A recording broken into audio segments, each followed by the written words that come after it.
नमस्कार। जय जय राम, जय सिया राम, जय हो बागेश्वर धाम सरकार, जय हो हनुमान जी महाराज। मेरे प्यारे सभी दर्शकों, बड़े ही हैरान कर देने वाली बात है कि एक साधु महात्मा ने एक राजा के प्रियवर मंत्री को आखिर कुत्ते का पेशाब क्यों पिलाया, आखिर ऐसा गंदा हरकत क्यों करना पड़ा। बहुत ही जबरदस्त रोचक कहानी, साथ ही साथ आपके दिलों को छू जाने वाली है, इसलिए आप इस वीडियो के अंत तक अवश्य ही बने रहेंगे। यह कहानी आपके जीवन में बहुत कुछ ऐसे नए बदलाव भी दे सकती है, तो बस मुझे पूरा उम्मीद है कि आप इस कहानी के अंत तक अवश्य ही बने रहेंगे। तो चलिए हम लोग इस किस्सा को, इस कहानी को शुरू ही कर देते हैं। तो एक बार की बात है कि एक राज्य में एक राजा राज करते थे और उस राजा के दरबार में किसी चीज की कोई कमी नहीं थी। लेकिन एक बार की बात हुई कि उस राजा को बहुत अधिक जो प्रॉफिट हुआ था, बहुत अधिक फायदा हुआ था एक मंत्री की वजह से। और वह मंत्री उस राजा साहब का बड़ा ही जो है प्रियवर मंत्री था। वो राजा को इतना अपने मंत्री पर खुश हो गए कि राजा ने एक दिन कहा कि देखो मंत्री, आज मैं तुम पर बहुत खुश हूँ और आज जो तुम मांगोगे मैं तुम्हें वो चीज़ें दे दूंगा। मंत्री ने कहा नहीं महाराज, मेरे को नहीं चाहिए।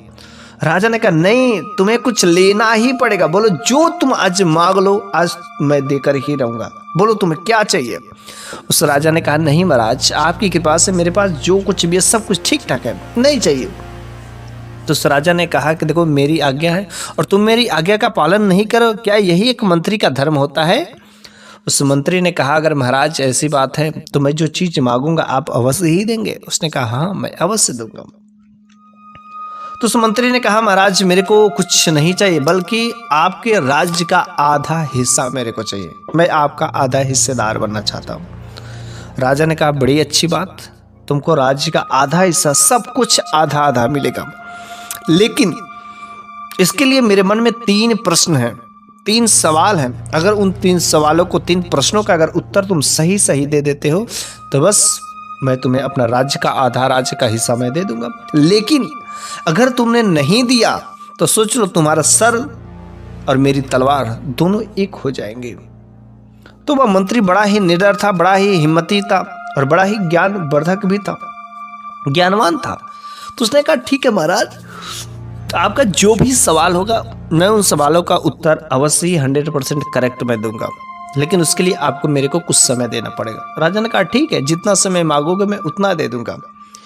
फिर उस राजा ने एक स्टाम्प पेपर पर लिखित या पहले के ज़माने में जो भी दस्तावेज होते थे उस दस्तावेज पर लिखवाया कि हाँ मैं अपने राज्य का आधा हिस्सा फला मंत्री को देने के लिए तैयार हूँ, लेकिन इसके बदले मेरे मन में 3 प्रश्न है, अगर उन 3 प्रश्नों को सही सही उत्तर दे देता है तो ठीक है, वरना इसका सर धड़ से अलग किया जाए।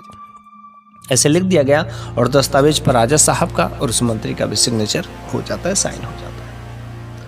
तो उस मंत्री ने कहा कि महाराज अब तो लिख दिया गया, अब आप जो मेरा प्रश्न बताइए, आखिर आपका प्रश्न क्या है। तो राजा ने कहा कि मंत्री मुझे पूरा उम्मीद है कि तुम दे सकोगे। मेरा पहला प्रश्न है कि आखिर इंसान की जिंदगी का सबसे बड़ा सच क्या है, और मेरा दूसरा प्रश्न है कि इंसान की जिंदगी का सबसे बड़ा जो है धोखा क्या है, और तीसरा जो है इंसान की सबसे बड़ी मजबूरी क्या है। ये 3 प्रश्नों का अगर उत्तर तुम सही सही बता दिए, सही से खोज करके ला दिए, तो मैं तुम्हें अपने राज्य का आधा हिस्सा मैं दे दूंगा, मेरे तुम आधे हकदार हो जाओगे। अगर नहीं खोज के ला पाए, नहीं सही से उत्तर दिए तो सोच लो तुम्हारा सर धड़ से अलग कर दे जाएगा, तुम्हारा मौत हो गई। उसने कहा महाराज मेरे को 1 महीने का समय दे दीजिए, अगर 1 महीने का समय देंगे तो मैं बड़ी आसानी से इसको मैं प्रश्नों का उत्तर में ला लूंगा, खोज लूंगा। बस उस मंत्री के पास धन दौलत पैसे जो कुछ भी थे भरपूर थे, चूंकि वह राजा का मंत्री था। तो उस मंत्री ने अपने उस राज्य में बड़े बड़े जितने भी ज्ञानी थे सारे के सारे लोगों का बैठक लगवाता और उनसे इन प्रश्नों का उत्तर पूछता कि ऐसे ऐसे 3 प्रश्न अगर मैं नहीं दिया तो मेरा मौत है। तो हर प्रकार के ज्ञानी लोग आते हैं और उस प्रश्नों का उत्तर देते हैं, लेकिन किसी से भी वह मंत्री संतुष्ट नहीं होता था। तो जब संतुष्ट नहीं होता था तब बेचारा बड़ा परेशान हुआ। 20 दिन बीत गए इसी के चक्कर में ढूंढने में, लेकिन कुछ उसे समझ नहीं आता। कि आखिर करे तो करे क्या। बेचारा एक बार मंत्री अपने घर को बड़ा ही उदास मन से लौट रहा था कि बस मेरे पास 10 ही दिन बचे हैं और एक भी प्रश्न का उत्तर नहीं मिल पाया। तो एक बूढ़े बुजुर्ग का उनसे आमना सामना हुआ। तो बूढ़े बुजुर्ग ने उस मंत्री के चेहरे की रौनक देखी कि उड़ी हुई है। उसने कहा कि मंत्री साहब, आज आपका चेहरा बिल्कुल उतरा हुआ, क्या कोई बात है, कोई परेशानी है क्या? तो उस मंत्री ने कहा, हाँ बूढ़े बाबा, मेरी परेशानी है और शायद मेरी परेशानी का कोई हल नहीं है, मैंने बहुत प्रयास कर लिया। तो उसने कहा, हाँ मेरे को पता है आपकी जो भी परेशानी है, जो भी प्रश्न है, मैंने भी सुना है, लेकिन आपके इन प्रश्नों का उत्तर केवल एक ही व्यक्ति बता सकता है। उसने कहा, तो जल्दी बताइए ना, आखिर वो कौन व्यक्ति, कहाँ पर मिलेगा, कैसे मिलेगा, किस हालत में मिलेगा, जल्द से बताइए। इसके लिए मैं अपना सब कुछ जो न्यौछावर करने के लिए तैयार हूँ, बस मेरे को उस व्यक्ति से मिला दीजिए। उसने कहा, यहाँ से जाओ, दूर एक जंगल है और उस जंगल के किनारे छोर पर एक जो कुटिया मिलेगी और उस कुटिया में एक साधु महात्मा बैठे हुए हैं, वहां पर जाओ और वे साधु महात्मा तुम्हारे प्रश्नों का उत्तर 100% दे ही देंगे। उसने कहा, अच्छा ऐसी बात है। तो फिर वह मंत्री चलने लगा, चलता चलता चलता और उसको कुटिया मिल ही गई। और जब वह झोपड़े पट्टी मिल गई तो बड़ा खुश हुआ कि चल ठीक है, झोपड़ी मिल गई। लेकिन जब वो अंदर देखता है तो साधु महात्मा थे ही नहीं। उसने कहा, अरे यार, यहाँ तो कोई नहीं है, मैं क्या करूं? वह विचार किया कि शायद कहीं गए होंगे, इस वजह से नहीं है। तो कुछ देर इंतजार करने के बाद देखा कि साधु बाबा कहीं से आ रहे और झोपड़ी पर बैठते हैं। लेकिन वह आते हैं, अंदर जाते हैं, स्नान ध्यान करते हैं, फ्रेश होते हैं। फ्रेश होने के बाद भगवान की भक्ति भाव पूजा पाठ करते हैं। फिर जो है इस व्यक्ति के पास आते हैं। उसने कहा, बोलो तुम्हें क्या परेशानी है, तुम यहाँ पर क्या करने के लिए आए हो? तो उसने कहा, महाराज, हे साधु बाबा, आप तो अंतर्यामी, आप सब कुछ जानने वाले हैं और शायद आप जान चुके होंगे कि मैं यहाँ पर किस प्रयोजन से आया हूँ। उस महात्मा ने कहा, मेरे को पता है तुम्हारी स्थिति को, तुम्हारे देख करके, हाव भाव को देख करके मेरे को पता है कि तुम एक राजा के मंत्री और बहुत ही प्रियवर मंत्री हो और तुम्हारे साथ में जो बात है, लेकिन मैं तुम्हारे मुख से सुनना चाहता हूँ कि आखिर तुम्हारी असल परेशानी क्या है। उस मंत्री ने कहा, हे साधु बाबा, मेरे सामने 3 प्रश्न हैं और उन तीन प्रश्न का उत्तर मैं आपके पास जानने के लिए आया हूँ। मैंने बहुत कोशिश किया, अच्छे अच्छे ज्ञानी महान पुरुषों को मैंने बैठक लगाया, उन सब से पूछा, लेकिन किसी का भी उत्तर मेरे को संतोषजनक नहीं लगा। लेकिन किसी के माध्यम से आपका पता चला और ठीक मैं उस व्यक्ति के अनुसार आपके पास में पहुंचा हूं और मुझे पूरा उम्मीद है कि शायद मेरे प्रश्नों का उत्तर आपके पास मिल ही जाएगा, वरना मेरा सर धड़ से अलग कर दिया जाएगा। उसने कहा, अच्छा ऐसी बात है, अच्छा बताओ तुम्हारा एक प्रश्न क्या है? तो उस मंत्री ने कहा, हे साधु बाबा, मेरा पहला प्रश्न है कि इंसान की जिंदगी का सबसे बड़ा सच क्या है, और मेरा दूसरा है कि इंसान की जिंदगी का सबसे बड़ा धोखा क्या है, और मेरा तीसरा क्या है कि इंसान की सबसे बड़ी मजबूरी क्या है। ये मेरे 3 प्रश्न हैं। साधु बाबा ने कहा, बहुत ही सिंपल है, बहुत ही सरल है, लेकिन मैं 2 प्रश्नों का उत्तर तो बड़ी ही आसानी से दे दूंगा, लेकिन तीसरे जो प्रश्न का उत्तर है इसके लिए तुम्हें कुछ करना पड़ेगा। उसने कहा, महाराज आप ऐसी बातें क्यों कर रहे हैं? इसके लिए जो कुछ भी मेरे पास जितना भी रुपया पैसा है, धन दौलत, तो मैं सब कुछ लूटता हूँ, सब कुछ करने के लिए तैयार, बस आप जो है मेरे तीनों प्रश्नों का उत्तर बता दीजिए। साधु बाबा ने कहा, अगर वास्तव में तुम्हें जरूरत है तो बोलो, मैं बताऊं, वरना तुम जा सकते हो। उसने कहा, महाराज इतनी दूर से मैं आपके पास आया हूं इन्हीं प्रश्नों का उत्तर जानने के लिए और आप ऐसी बातें कर रहे हैं। उसने कहा, ठीक है। तो साधु बाबा ने बताया कि देखो, इंसान की जिंदगी का जो सबसे बड़ा सच है वो सबको पता होता है। सबसे बड़ा सच यही है कि उसकी मृत्यु, उसको पता है कि मेरे को एक दिन मर करके चले जाना है, मैं यहाँ पर आया हूँ और सबको एक ना एक दिन मरना ही मरना है। उसके बावजूद भी वह चोरी, बेईमानी, डकैती, धोखेबाजी, हर चीज के लिए वह कोशिश करता रहता है और वह सही रास्ते पर नहीं करता है। उसको पता है कि हाँ, उसको जो टाइम है उसको ऊपर से ही लिख दिया गया, भगवान ने यहाँ पर भेजा है, तो किसी का 40 साल, किसी का 50 साल, किसी का 60 साल, किसी का 80 साल, अब तो 100 साल बहुत कम ही लोग जाते हैं, लेकिन सबका टाइम लिख दिया। उसको पता है कि एक ना एक दिन मर करके जाना ही जाना है, उसके बावजूद भी वह सही रास्ते पर नहीं चलता है, वह भगवान की भक्ति भाव नहीं करता है, वह भगवान को भूल जाता है। ये जो सच्चाई है ना, सबको पता है और ये सबसे बड़ा सत्य है, क्योंकि इस धरती पर जो भी आया है, चाहे हिंदू हो, चाहे मुस्लिम हो, चाहे सिख हो, चाहे ईसाई हो, इस दुनिया को छोड़कर एक ना एक दिन सच जाना ही जाना है। यही जो सबसे बड़ा सच है। ये तुम्हारे पहले प्रश्न का उत्तर है। साधु बाबा ने कहा कि अब जो तुम्हारा प्रश्न है ना, इंसान का सबसे बड़ा धोखा क्या है, सबको पता है इसका भी, लेकिन कन्फर्म नहीं है। इंसान का सबसे बड़ा धोखा जानते हो क्या? सबसे बड़ा धोखा खुद उसकी जिंदगी ही है, क्योंकि उसको पता है यहां एक ना एक दिन जाना है, लेकिन वो अपनी जिंदगी से धोखा करता है। उसका सही काम क्या है? भगवान से भक्ति भाव करना, लोगों के साथ अच्छा व्यवहार करना। उसके बावजूद भी उसको पता है कि हाँ मेरे को ये काम नहीं करना है, लेकिन उसके बावजूद भी वह चोरी करता है, डकैती करता है, बेईमानी करता है, भाई के साथ धोखेबाजी करता है, अय्याशी करता है, लड़कियों की इज्जत लूटता है, हर वो गुनाह करता है कि जो उसके जिंदगी में नहीं करना चाहिए। क्या वो अपनी जिंदगी से धोखा नहीं करता है? वो जिंदगी से धोखा कर रहा है, बेईमानी कर रहा है, अपनी लाइफ से, अपनी ही जिंदगी से। यहाँ पर भगवान ने भेजा है जिस काम के लिए, उस काम के लिए तो करना ही करना है, लेकिन कुछ लोग यहाँ पर आने के बाद भूल जाते हैं कि मेरे को क्या करना है, और भगवान की भक्ति भाव नहीं करते हैं। भगवान यहाँ पर एक निश्चित समय के लिए भेजता है। किसी की उम्र जो 30 साल 40 साल के लिए भेजता है, और उस समय में कहता है कि जा तू सही काम करके आना, लेकिन यहाँ पर आते ही इंसान भूल जाता है। जैसे मानो कि हम कहीं पर कमाने के लिए जाते हैं तो एक फिक्स समय के लिए जाते हैं और हर चीज़ का व्यवस्था कर कर जाते हैं, और मेरा समय जैसे ही पूरा हो जाता है वहाँ से लौट आते हैं। ठीक भगवान ने हमें भी इस धरती पर 20 साल 30 साल 40 साल के लिए भेजा, और फिर समय पूरा होने पर हमें वहाँ पर चल जाना है। हमें पता है कि क्या करना है, हमें ज़िंदगी में ये सब चीज़ें नहीं करना है, लेकिन उसके बावजूद भी वह जो गलत काम करता है, क्या वो अपनी ज़िंदगी से धोखा नहीं करता? इंसान की जिंदगी ही सबसे बड़ा धोखा है। और तीसरा जो प्रश्न तुम्हारा है, इंसान की सबसे बड़ी मजबूरी क्या है, ये तो तुम इसके लिए तुम्हें कुछ करना पड़ेगा। उसने कहा महाराज जो भी करना पड़ेगा मैं सब करूंगा। बोलिए कितने धन पैसे क्या चीज़ें जरूरत है, सब चीज़ें मैं करूंगा। उसने कहा इसके लिए तुम्हें मेरे साथ कहीं चलना पड़ेगा। उसने कहा महाराज चलिए, जहां पर भी चलेंगे मैं चलूंगा। तो चलते चलते देखते हैं कि एक जगह पर जो है एक कुत्ता सड़ा हुआ मांस था, उसको खा रहा था।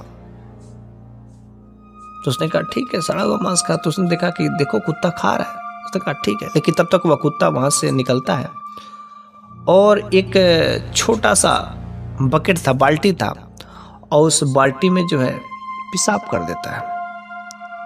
तो उसने कहा देखो वो कुत्ता जो मांस खा रहा था और वहां से आया वह पेशाब कर दिया, क्या उस कुत्ते की हरकत को देखे? उसने कहा हाँ मैंने भली बात देखा।